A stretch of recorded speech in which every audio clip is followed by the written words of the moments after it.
इसरो ने देश और दुनिया के सैकड़ों सैटेलाइटों का सफल लॉन्च करके ये तो साबित किया है कि तेजी से बढ़ते अंतरिक्ष बाजार में अब उसका कोई मुकाबला नहीं है। रूटीन स्पेस प्रोग्राम के अलावा इसरो की कई ऐसे तकनीक है जिनसे आम लोगों को सीधे फायदा पहुंचता है, जैसे टेलीविजन ब्रॉडकास्ट का लाभ आज सभी को मिलता है। इसरो के सैटेलाइटों के जरिए देश और दुनिया में करीब 800 से ज्यादा टीवी चैनलों का ब्रॉडकास्ट हो रहा है। 6 करोड़ से अधिक उपभोक्ताओं को DTH सेवाएं मिल रही है। 1400 से ज्यादा सैटेलाइट ग्राउंड सेंटर्स के जरिए कम्युनिकेशन सेवाएं प्रदान की जा रही है। 130 से ज्यादा टेलीमेडिसिन सेवाएं संचालित हो रही है। इसरो के जियोस्पाइटल एप्लीकेशंस के जरिए फॉरेस्ट और किसानों की फसलों की मैपिंग होती है।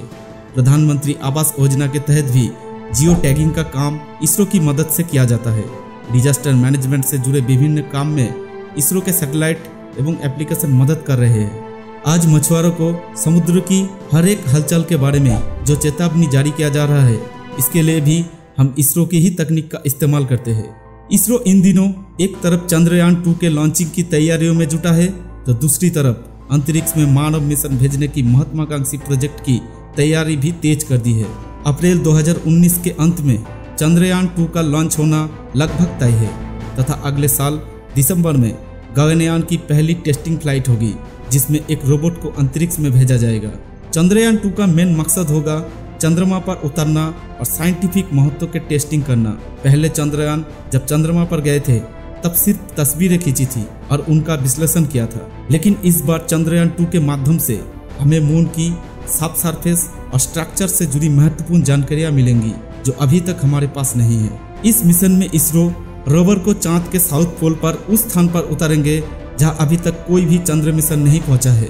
इसलिए निश्चित रूप से इस बार हमें चांद के बारे में और कुछ नई जानकारियां मिलेंगे। इसरो चंद्रमा से कुछ भी सैंपल लेकर नहीं आएंगे, जो भी अध्ययन होगा वहीं पर होगा और उससे प्राप्त आंकड़े हमें मिलेंगे। उन आंकड़ों और सूचनाओं के आधार पर ही नई खोज होगी। हाँ, यह बात सच है कि चंद्रयान 2 की लॉन्चिंग में लगातार विलंब होते देखने को मिला है। आखिर इसकी वजह क्या था? दरअसल पिछले साल अप्रैल में ही मिशन लॉन्च किया जाना था, लेकिन जब इसरो की सारी तैयारियां पूरी हो गई तो रिव्यू कमेटी ने लूनर सरफेस पर उतारे जाने वाले रोवर में कुछ सुधार करने के सुझाव दिए और वे सुझाव वैज्ञानिक दृष्टिकोण से महत्वपूर्ण भी थे और मिशन के लिए उपयोगी भी। इसलिए इन बदलावों को अंजाम दिया गया। साथ ही सैटेलाइट में भी कुछ जरूरी सुधार किए गए। लेकिन अब इसके लॉन्च की डेट लगभग तय हो गई है, जो 25 से 30 अप्रैल के बीच में मिशन लॉन्च किया जाएगा। इसके अलावा गगनयान की तैयारियों के लिए इसरो ने एक अलग यूनिट की स्थापना की है। वैज्ञानिकों की एक टीम तैयार की गई है जो इससे जुड़े विभिन्न पहलुओं पर काम कर रही है। इसी प्रकार गगनयान में भेजे जाने वाले 3 अंतरिक्ष यात्रियों के चयन की प्रक्रिया भी शुरू हो गई है।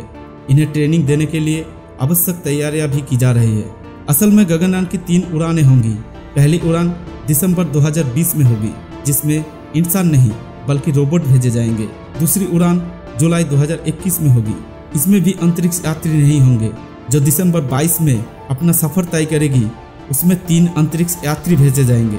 हाल ही में इसरो चेयरमैन डॉक्टर के सिवन ने एक इंटरव्यू में कहा है कि गगनयान परियोजना पूरी होने के बाद हम अगले टारगेट के तौर पर अंतरिक्ष में स्पेस स्टेशन बनाकर वहां पर मानव बसाहट भेजने के बारे में सोच रहे हैं। स्पेस स्टेशन में बैठकर एक टीम अपनी खोज करेगी। इसके बाद अगला कदम क्या होगा, इसके बारे में टाइम और सिचुएशन के हिसाब से तय होंगे।